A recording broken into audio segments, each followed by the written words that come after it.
নমস্কার, astrology with joy এই চ্যানেলে সবাইকে স্বাগত জানাই। আজকে আমরা সিংহ রাশির এপ্রিল মে 2024 সাল কিরকম যাবে সেটা একটু দেখব। এপ্রিল এবং মে, আপনারা সবাই জানেন যে এপ্রিল এবং মে মাস অত্যন্ত গুরুত্বপূর্ণ মাস, কারণ এই মাসে আপনারা দেখবেন যে বিভিন্ন বিভিন্ন দেশে এখন জেনারেল ইলেকশন অর্থাৎ ভোট চলছে, ভোটিং চলছে।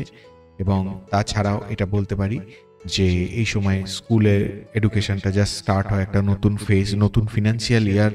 সব দিক থেকে মিলিয়ে, কর্মের দিক থেকে মিলিয়ে, কর্মস্থানের দিক থেকে মিলিয়ে এই এপ্রিল মে মাস অত্যন্ত সিগনিফিকেন্ট, অত্যন্ত গুরুত্বপূর্ণ।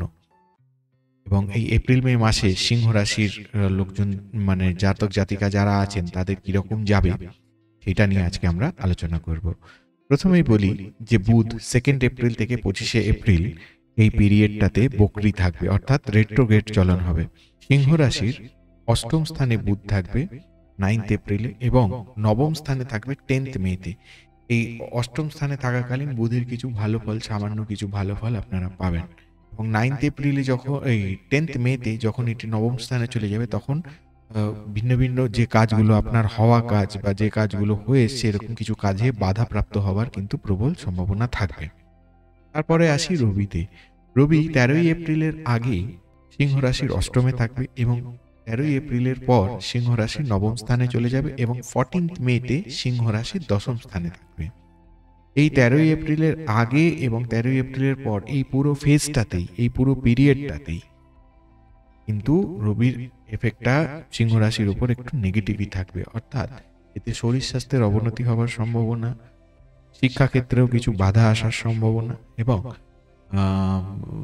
কর্মক্ষেত্রে, অর্থনৈতিক ক্ষেত্রেও বাধা। অর্থাৎ যে ক্ষেত্রে আপনারা সিংহ রাশির লোকজন যারা চাকরি করেন, যারা হয়তো চাকরি চেঞ্জ করবেন ভাবছেন বা কর্মের দিক থেকে হয়তো অন্য জায়গায় চাকরি করার কথা ভাবছেন, তাদের ক্ষেত্রে হয়তো চেঞ্জটা খুব একটা ভালো হবে না, বা হয়তো মনের মতো জায়গায় চাকরি নাও পেতে পারেন, সম্ভাবনা একটু কম।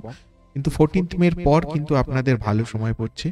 14 মের পর কিন্তু আপনারা ভালো পাওয়ার প্রবল সম্ভাবনা, অর্থাৎ এই এপ্রিলের মাঝখান থেকে মে মাসের মাঝখান অবধি কিন্তু খুব একটা সুবিধাজনক সময় সিংহ রাশির দেখা যাচ্ছে না। মঙ্গলের ক্ষেত্রেও বলছি, মঙ্গল 23 এপ্রিলের আগে সিংহ রাশির সপ্তমে থাকবে এবং 23 এপ্রিলের পরে এটা সিংহ রাশির অষ্টমে যাবে।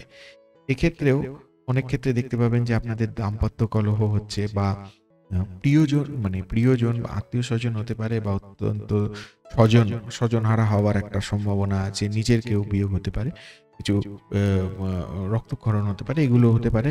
কিন্তু তাছাড়াও কিন্তু কিছু কিছু জায়গায় লাভ পাবেন, কিন্তু অর্থনৈতিক দিক থেকে কিন্তু বেটার জায়গাটায় থাকার সম্ভাবনা প্রবল। আর যেহেতু বৃহস্পতি 1 মের আগে থাকছে সিংহ রাশির নবমে এবং 1 মের পর চলে যাচ্ছে দশমে, এই সিংহ রাশি 1 মের আগে যে সিংহ রাশির নবমে থাকবে সেটা কিন্তু অনেক ভালো পজিটিভ রেজাল্ট দেবে। হ্যাঁ, এই সমস্ত দিক থেকে। এবং শনি থাকছে সিংহ রাশির সপ্তমে, এক্ষেত্রে অনেক বেশি ভ্রমণের সম্ভাবনা থাকবে আপনাদের। তো এই যে পিরিয়ডটা, এই এপ্রিল মে মাসের এই যে পিরিয়ডটা, ওভারঅল দেখতে গেলে এপ্রিল মাসের মাঝখান থেকে মে মাসের মাঝখান অবধি আপনারা প্রত্যেকেই দেখবেন যে ফলগুলো হয়তো মনের মতো হচ্ছে না, বা আপনারা যে ধরনের ফলাফল চাইছেন হয়তো সেরকমের ফলাফল হচ্ছে না।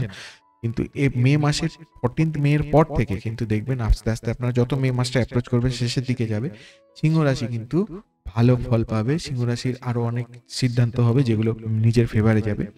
এবং আরেকটা কথা বলে রাখি, যেহেতু এই সময় ভিন্ন ভিন্ন দেশে ভোট চলছে, সেটা ইন্ডিয়া হতে পারে, বাংলাদেশ হতে পারে, ইউএসএ হতে পারে, অনেক জায়গায়, অনেক দেশে, অনেক কান্ট্রিতে দেখবেন ভোট চলছে, এ সময় জেনারেল ইলেকশনস চলছে।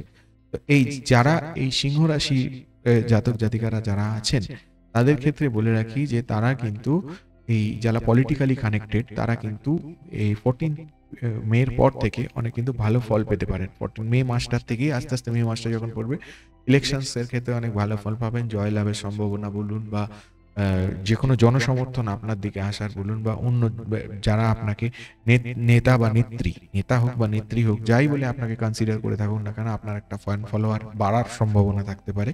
তো এই জিনিসগুলো হওয়ার সম্ভাবনা কিন্তু মে মাসে অনেক বেশি হচ্ছে। এবার বলি, যারা এই সমস্ত কিছুই সম্ভব, এটাও দেখতে হবে যে তার ছকে কোন গ্রহের পজিশন ভালো, কোন গ্রহের পজিশন অতটা সুবিধাজনক নয়, বা কি বল আছে, বলাবল আছে, এগুলো দেখতে হবে। তো এগুলো দেখলে অনেক বেটার বলা যায়। আর যারা এই ছক সংক্রান্ত বিষয় নিয়ে যোগাযোগ করতে চান বা আলোচনা করতে চান বা পরামর্শ করতে চান, তারা আমার উপরে দেওয়া এই নাম্বারে হোয়াটসঅ্যাপে যোগাযোগ করতে পারেন। আর আমার এই ভিডিওটি যদি আপনাদের কাজে লেগে থাকে, আপনারা যদি উৎসাহ পেয়ে থাকেন, তাহলে অবশ্যই একটি লাইক দেবেন এবং আমার চ্যানেলটি সাবস্ক্রাইব করবেন। আর আপনার গুরুত্বপূর্ণ কমেন্ট অবশ্যই আমার কমেন্ট বক্সে দিতে ভুলবেন না। ঠিক আছে, আজকে এ পর্যন্তই। ধন্যবাদ।